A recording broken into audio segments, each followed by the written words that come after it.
جو لوگ جادو اور جنات کے مرض میں مبتلا ہیں ان لوگوں میں دو باتیں خاص ہوتی ہیں۔ ایک تو ان کو درد برداشت نہیں ہوتا، دوسرا ان کو غصہ برداشت نہیں ہوتا۔ جو ہمارے اپنے اس مرض میں مبتلا ہیں تو ان کا علاج ہونے تک اس بات کا خیال رکھنا ضروری ہے کہ ان کو کسی قسم کی تکلیف نہ پہنچائیں کہ جس کی وجہ سے ان کو غصہ آ جائے۔ اس لیے کہ جس وقت میں غصہ آتا ہے تو عام آدمی پر بھی جب غصہ آتا ہے تو شیطان اس کے اوپر مسلط ہو جاتا ہے۔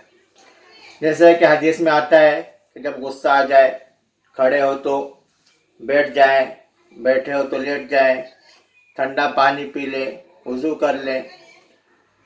تو یہ جو ایک نارمل آدمی ہے اس کے اوپر بھی شیطان حاوی ہو جاتا ہے۔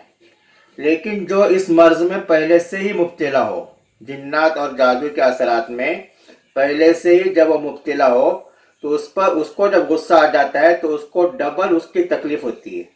وہ غصے کو برداشت نہیں کر پاتا، ایسی حالت میں وہ اپنے آپ کو بھی دوسروں کو بھی تکلیف پہنچا سکتا ہے۔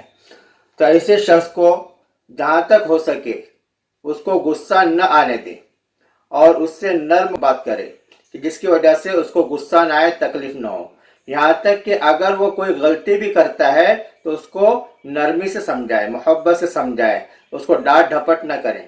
اس لیے کہ اگر ہم اس کو ڈانٹ ڈھپٹ کریں گے اور اس کو تکلیف پہنچائیں گے، اس کو غصہ کریں گے تو اس کو تکلیف زیادہ ہوگی۔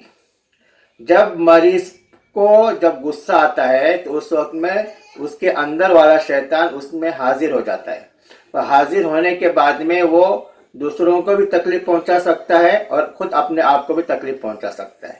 اس لیے ہر شخص اس بات کا خیال رکھے کہ جو اپنے رشتہ دار، اپنے متعلقین میں جن پر جادو یا جنات کے اثرات ہیں، جو اس مرض میں مبتلا ہیں، تو ان کے ساتھ میں نرمی اختیار کریں، اور ان سے کوئی غلطی ہو جاتی ہے تو اس سے درگزر کا معاملہ کریں۔ ہم اس طریقے سے ان کو کم سے کم تکلیف پہنچے اس کی کوشش کر سکتے ہیں، اور جنات ان کے اوپر حاضر نہ ہو اور جنات تکلیف نہ پہنچائے اس کی ہم کوشش کر سکتے ہیں اس طریقے سے۔ اس لیے اگر کوئی بھی ہمارے تعلقات والے میں کسی کو کوئی بھی اگر اس مرض میں مبتلا ہے تو ہم اس بات کی کوشش کریں کہ ہم اس کو تکلیف نہ پہنچائیں اور اس کو غصہ نہ آنے دیں، اس لیے کہ جب غصہ آتا ہے تو اس کے اوپر شیطان حاضر ہو جاتا ہے۔ اللہ تبارک و تعالی ہم تمام کو جنات اور جادو کے اثرات سے حفاظت فرمائے۔